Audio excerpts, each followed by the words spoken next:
গতকাল রাত থেকে দেখা যাচ্ছে সামাজিক যোগাযোগ মাধ্যমে নতুন আলুর কেজি 400 টাকা। আসলেই কি এই নতুন আলুর দাম 400 টাকা সেটি জানানোর জন্য আমরা আজকে চলে এসেছি রাজধানীর কারওয়ান বাজারে।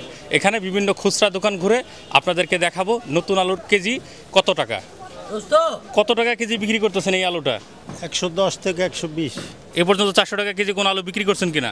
না, গতকাল এই আলুর দাম কত টাকা ছিল? কালকে একটু বেশি ছিল, 10 টাকা বেশি ছিল। গতকাল রাতেও কি একই দাম ছিল? ওরকমই ছিল, কালকে একটু বেশি ছিল, আজকের চাইতে 10 টাকা বেশি ছিল। কালকে নতুন আলু কতদিন হয় নামছে বাজারে? মাসখানি হয়েছে। এর মধ্যে সর্বোচ্চ দাম কত ছিল? সর্বোচ্চ 700 টাকা পোলা বিক্রি হয়েছে। মানে 5 কেজির দাম 700 টাকা।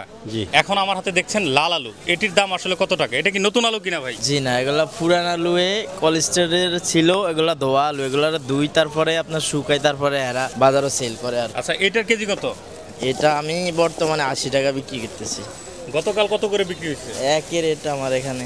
আপনার এই যে দোকানে যে নতুন আলু, এটার কেজি কত? 130 টাকা একদম। গতকাল কত টাকা ছিল? 150 টাকা। মানে গত এক সপ্তাহ জুড়ে এই 150 টাকার উপরে আলু ছিল কিনা? কালকে 140 150, এর আগের দিন 140 150, আজকে বিক্রি হয়েছে 120 130। একমাত্র ওয়ালটন এসি দিচ্ছে 1 বছরের রিপ্লেসমেন্ট গ্যারান্টি। আপনি শুনছেন কিনা যে 400 টাকা কেজি আলু বিক্রি হতেছে, এরকম কোনো খবর শুনছেন না কিনা? না না, এই ধরনের আমরা কোনো কথা শুনি নাই, করতে পারতেছি না এখন। আলু কত করে কেজি কিনলেন? 100 টাকা কেজি। এটা কি নতুন আলু কিনলেন না পুরাতন আলু? না, নতুন আলু দেশি। গতকাল রাত থেকে বিভিন্ন সোশ্যাল মিডিয়াতে দেখা যাচ্ছে আলুর কেজি 400 টাকা। না, আমি শুনি না এটা। কোন আলুর দাম আসলে 400 টাকা সেটি জানানোর জন্য বগুড়া থেকে আমাদের ইত্তেফাকের মাল্টিমিডিয়া প্রতিনিধি ফেরদৌস প্রামাণিক যুক্ত হচ্ছেন আমাদের সাথে। ধন্যবাদ জাকির, আপনি যেমনটি বলছিলেন বগুড়ায় বিশেষ এক ধরনের আলুর কথা। এখন আমি কিন্তু অবস্থান করছি বগুড়া শহরের সাফতেয়ালী বাজারে। বগুড়ার বিশেষ সেই আলুর নাম হচ্ছে রুমানা পাগড়ি আলু। আমি বিক্রেতাদের সাথে কথা বলে যেমনটি জানতে পেরেছি, হিন্দু সনাতন ধর্মাবলম্বীদের নবান্ন উপলক্ষে যে বিভিন্ন ধরনের নতুন পণ্যের আবির্ভাব ঘটে, যেহেতু এই আলু পরিপূর্ণতা পাওয়ার আগেই জমি থেকে কিন্তু উত্তোলন করা হয়েছে। এজন্য বিক্রেতারা যেমনটি জানাচ্ছিলেন যে আলুর দামটি বাজারে একটু চড়া, এবং আজকে বাজার ঘুরে যেমনটি দেখলাম যে এই আলুর বাজারে কিন্তু অস্তিত্ব সংকট। নতুন আলু লবণের কারণের জন্য বাড়ছিল, হঠাৎ করে 2 দিনের জন্য, আজকে আবার আসেনি। এই আলু আগে কত দামে বিক্রি করা হতো? না, এটাই প্রথম নামছে কেবল 2 দিন এলে, লবণের কারণের জন্য বাড়াচ্ছে, এই জন্য একটু দাম বেশি। এই আলু এখন এই আলুর নামটা কি? এখন হলো পাকড়ি আলু আর হচ্ছে ক্যারেজ আলু। কেমন দামে বিক্রি? উপরে 400 পর্যন্ত বিক্রি হচ্ছে, 400 টাকা কেজি। এখন পাওয়া যাচ্ছে না? এখন পাওয়া যাচ্ছে না, লবণের কারণে তুলছে আপনি। এটা বড় হলে পরে দামও কম হবে, ওজনে বেশি হবে। হঠাৎ জন্য লবণের কারণের জন্য আপনি তোলা হচ্ছে, দাম বেশি।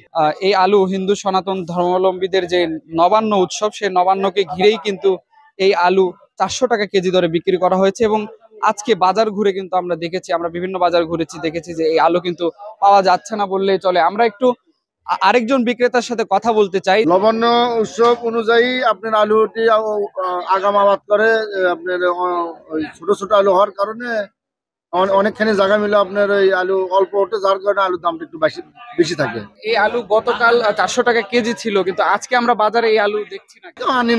আনিনি হয়তো বা আপনার এই কারণে বাজারে নেই আলু, আবার 2-1 দিনের মধ্যে আমদানি হবে। এলে হঠাৎ কেমন ছোট ছোট আলু, আপনার ওই আলু তুলে পড়তে হচ্ছে না। আপনি কি বলতেছেন যে সীমিত আকারে? সীমিত আকারে। আমরা কিন্তু দুজন বিক্রেতার সাথে কথা বলেছি, তারা কিন্তু জানিয়েছে যে এখন পর্যন্ত পরিপূর্ণভাবে কিন্তু এই আলু এখন পর্যন্ত বাজারে আসেনি, এবং এই আলু পরিপূর্ণভাবে এখনো বাজারজাত করার নির্দিষ্ট সময় কিন্তু এখন পর্যন্ত হয়নি। আমি বগুড়ার সাফতেয়ালী বাজার থেকে আমার কাছে এই ছিল সর্বশেষ।